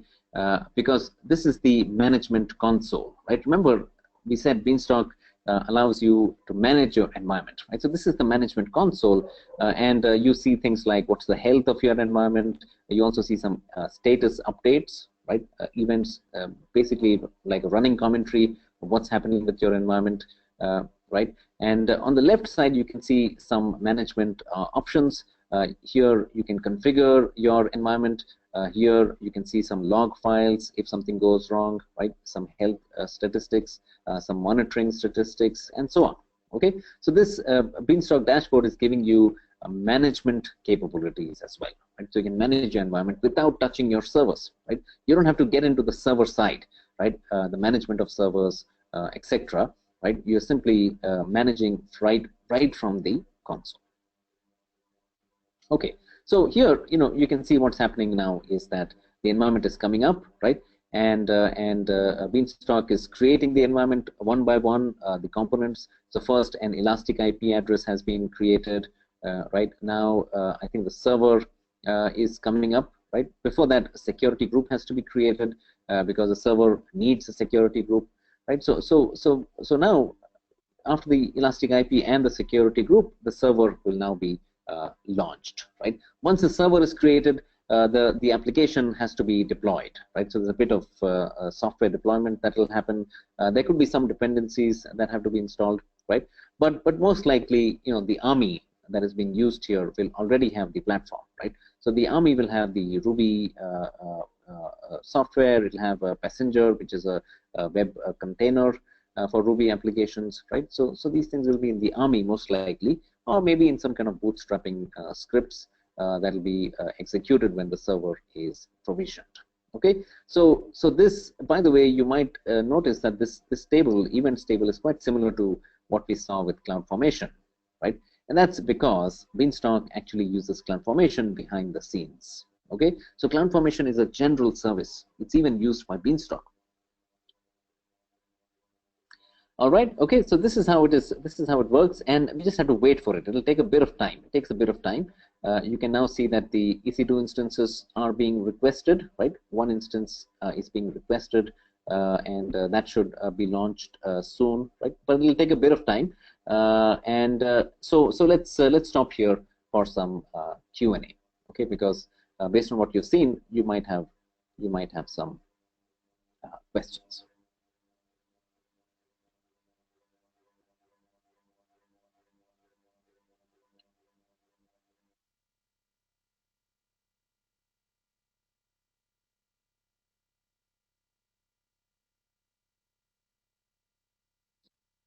All right. Okay. So let's look at these 3 or 4 questions here, and then we'll go back and make sure that our environment is up. All right. So this one, Gajendra, is there any sort of resource to help solutions architect? In which case, what service can be recommended?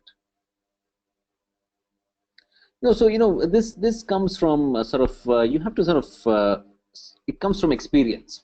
Right, this sort of thing, I think it comes from experience. You can read the documentation and you can do some proof of concept, but basically all this will come from experience, right? So some resources that some ideas and resources. Let me just try and list something, right?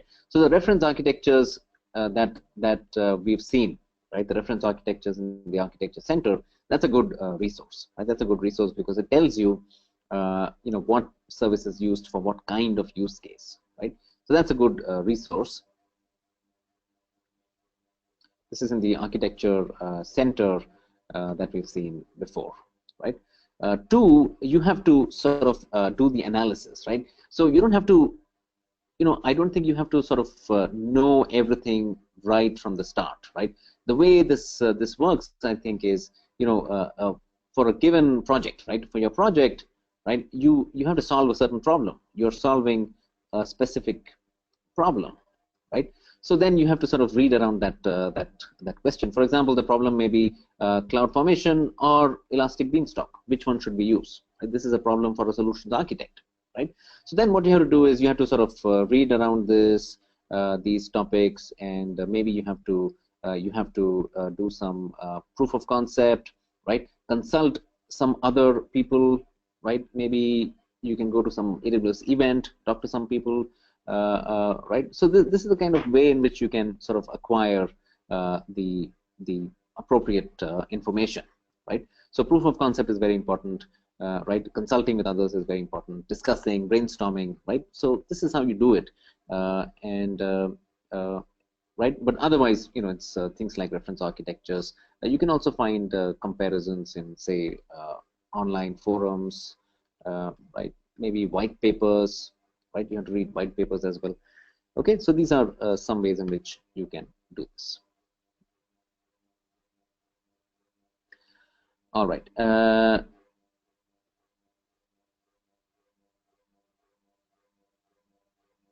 Okay, if I need any help in any project, data migration project, would you be able to help?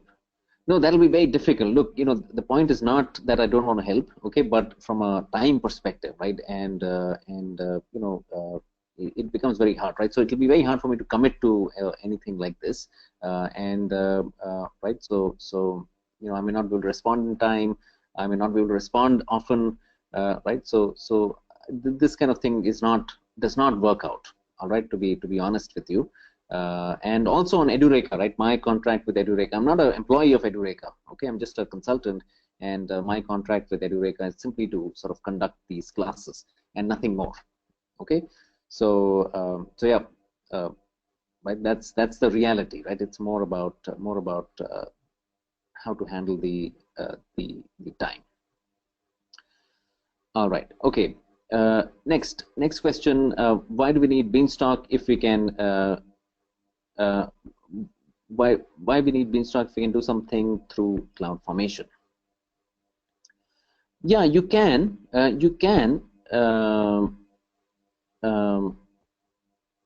So you have to do a comparison, right? So what happens is CloudFormation has its own strengths, right? It has its own strengths, and it's mainly for the big idea here is infra as code, right? It is infra as code, whereas with the Beanstalk, it is developer convenience, right? So let's start with this, right? So the audience is developer, okay? The audience is developers, and the audience here is different as well. So here maybe it's more sysadmins, that kind of thing. Okay, so it's designed for different people. It has different strengths. Okay, so for example, you might want to use Beanstalk because EB is easier. Right? This is easier. Okay, it is easier, and you don't have to deal with servers at all, right? Or you don't have to deal with servers for the most part, right? You don't have to deal with operating systems as well. You don't have to deal with deployment scripts and things like that, right? So you can see the difference here. If you are a developer who doesn't want to get into infrastructure, doesn't know anything about infrastructure, right, doesn't want to connect to the operating system, right? So EB is definitely much better, right? Because it's simply much easier, for a developer of that kind of profile, right? And CloudFormation is much more powerful, right? It's more powerful. It's very hard, right? You can see the templating and all those things are much harder. So you need a lot of investment to learn CloudFormation, to create your templates and things like that, right? So it's much more powerful. Makes sense for maybe larger companies, right, who have a lot of work around stack creation and tearing down of stacks, right? So the investment, right, the learning curve, right, and the investment in that, right, is worthwhile only for certain types of roles and companies, right? So otherwise CloudFormation would be too difficult, I think. Okay, so it has different strengths, and for the right audience, right, one makes more sense than the other. All right. Okay. If I need help in any project, would you be able to help? All right. Okay. I think you talked about consulting, right? So yeah. Okay. Consulting I can consider, right? So we'll talk about it offline. All right. So we can talk about consulting offline, and that is something that is possible, but we'll have to discuss more. Okay. All right. This one here. This reminds me of Unix packages. We create and launch them on server, or create exe with executables, and we should install at the client place in olden days. It's an old wine with new bottle, with added new features.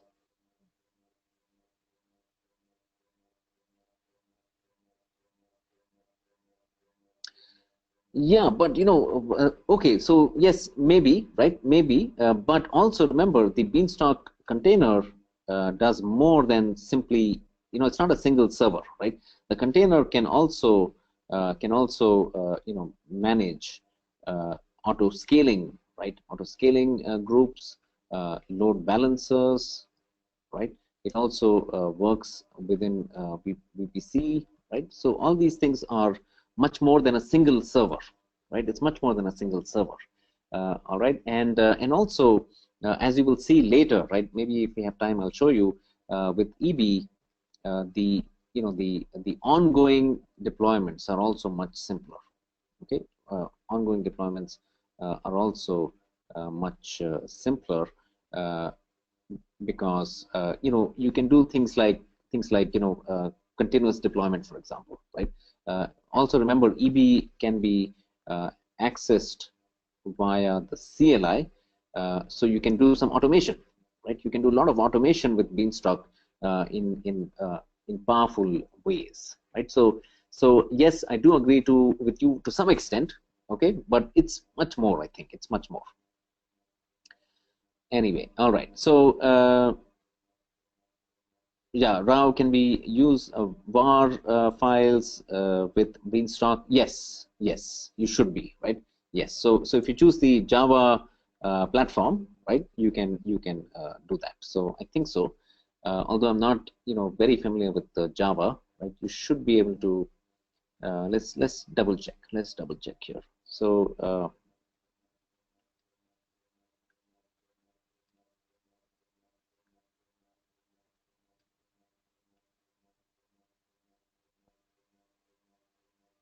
yeah, so it looks like it says here, right? So if you have a Tomcat, Java Tomcat platform, you can include jars, right? And I guess vars as well, right? So yeah, so here it says about, it talks about var files. Here it talks about jar files, right? So it looks like it's fine. Yes. Okay, next question. What happens when we fix bugs in an application, rebuild it, and deploy using Beanstalk? Does it create another environment? No, it can deploy to the same environment. Okay, and there are ways in which you can update. So there are options around the deployment, right? For example, do you want a rolling update, right? Or do you want an update on all servers at the same time, right? Do you want a rolling update on all servers? Right? These kinds of options are available. You can configure all that. Okay, you can configure all that. In fact, let me show that to you right away. So in configuration, right, you can see there's a section called updates and deployments, right? And here you can pick options all at once and immutable, right? And right now, we have only one server. So if you had an auto scaling group with many servers, you'd have more options like rolling updates and so on. Okay, so yeah, here you can see, right? So you have options around deployments, but basically it deploys on the same environment, right? An updated version can be deployed in the same environment automatically. All, by the way, right? Nothing much required. Just one click, and it'll deploy the application on the same environment. All right. Next question, Chandra. How does Beanstalk resolve dependencies in the environment? For example, if application requires WebLogic, how is this requirement met? Can we select this while selecting an environment in the Beanstalk workflow? Yeah. So what happens is you select your platform, right? So you select your platform. I don't think it supports WebLogic, by the way. Okay. So you select your platform, and when you do this, right? So basically, platforms are, say, you have Java, Tomcat, right? Or you have Ruby and Rails, right? So this kind of selection you have to make, and when you make this selection, right, all required dependencies are made available in the environment.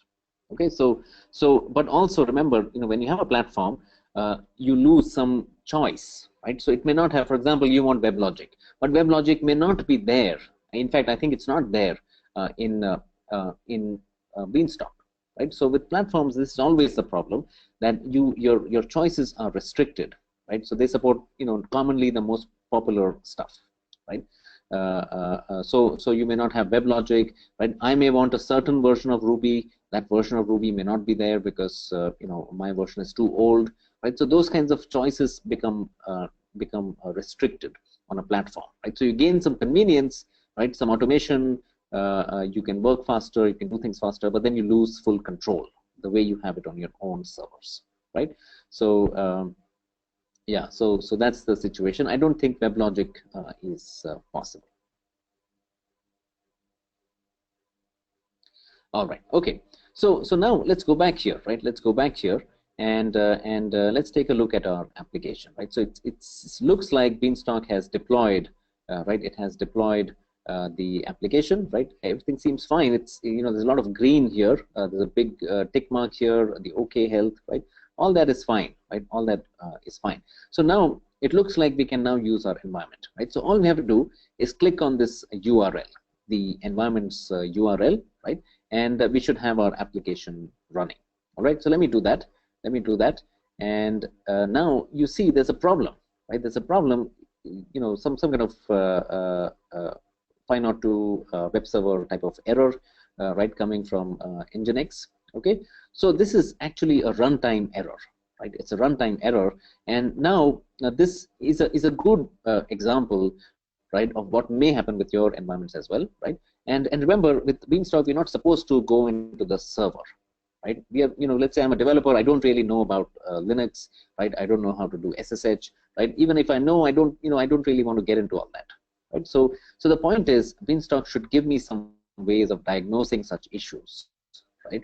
And it does. So what you can do, for example, is go into logs, right? You go into logs, and you will basically, you can pull some of the logs here. Let me request for the last 100 lines.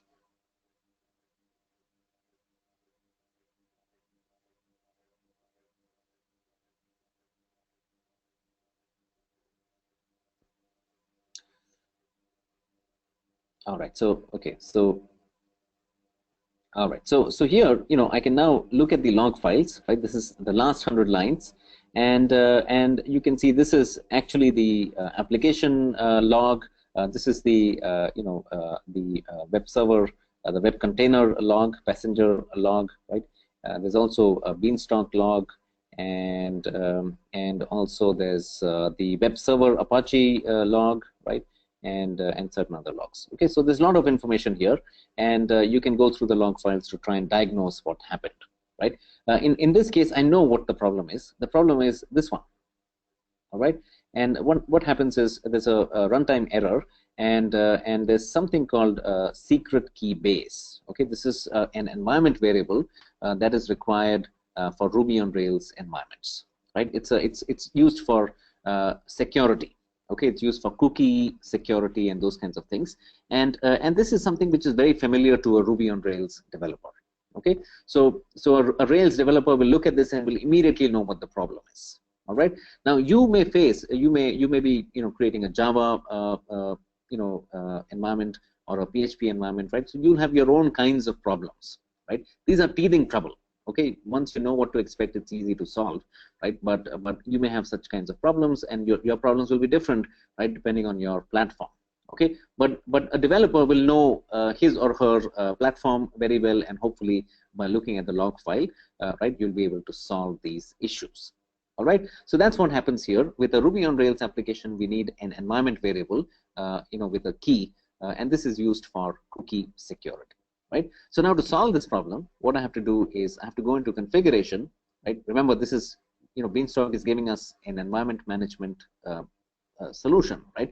So in the configuration, we can go and actually in the software configuration, right, we can go and actually create an environment variable, something like this, secret key base. Right. And this needs a key. Right. It needs a key. I can generate a key here.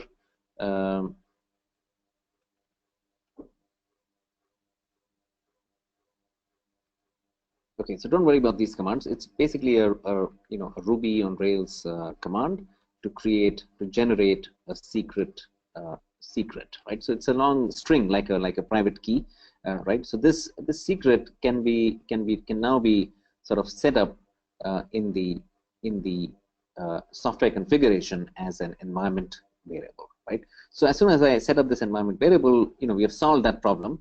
Okay, we have solved this problem, and now the environment will be updated. Okay, with this key. All right, it'll take a bit more time, and then hopefully this problem that we saw, right? This problem, hopefully it'll be resolved, right?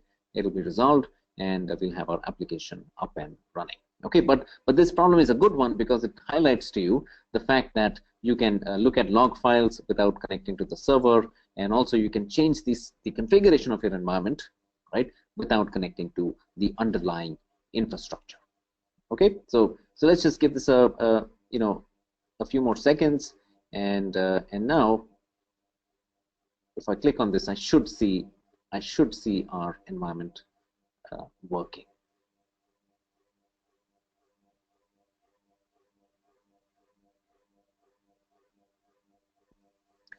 All right, so now I think it should work. Let's hope. Okay, so now you can see, right, that our application, this is the same application that we saw running on the local machine, right? This is a local machine. The same application is now running on the cloud. Okay, so this is Beanstalk. All right, folks. So I think with that we end this module, right? We end this module, and we have finished 8 modules, and now way less, right?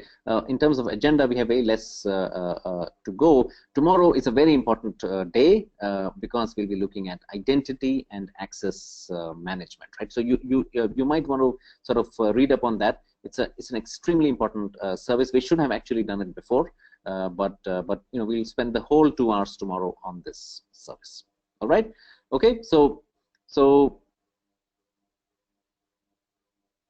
all right, so let me answer this question and then we'll end the session. Okay, so looks like Beanstalk is not for controlled environments like production UAT.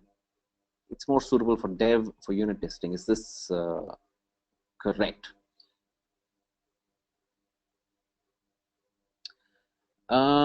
Definitely, definitely good for fast deployments, right? Fast deployment of updates as well, right? Deployment of updates as well, without getting into servers, operating systems, etc. Right? So great for, say, proof of concept, right? Where you want to proof of concepts, where you want faster turnarounds, right? So maybe new products, right? Startups, these kinds of things, right? So in that sense, you're right.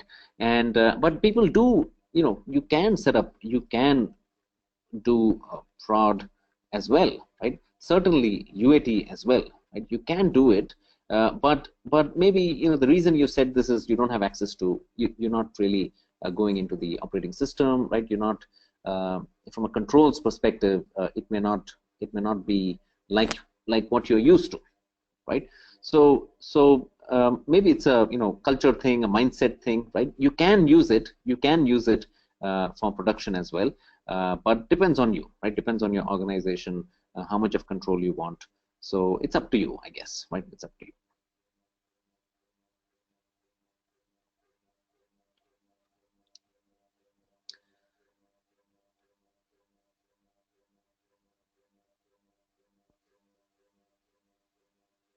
All right. Okay. This question is for Edureka certification. Is there any separate project to be completed? Yeah. So in the LMS, right? In the LMS, find your course project. It's the last section in the course. This is in the LMS, right? So log into the LMS, find the course project, and the project is basically to create a auto-scaled, load balanced, VPC RDS based stack, right? So you can use any application. I think what's recommended in that is Drupal application, right? But you can use any application, and the idea is to sort of demonstrate that you're able to set up, an auto-scale, highly available, scalable stack. Okay, that's the project. You can find it in the LMS.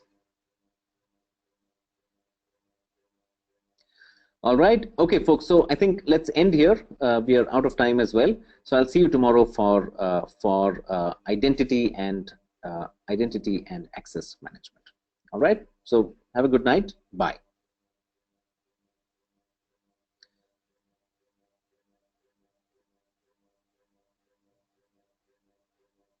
Yeah. Okay. So let me know. What's the one last question. Let me know. No problem.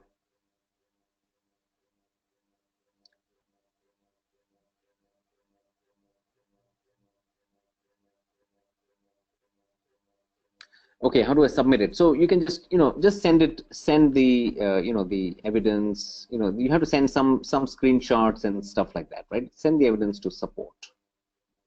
Okay, that's about it.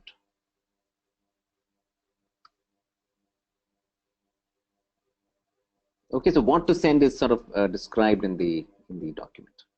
All right. Okay, folks. See you tomorrow. Bye.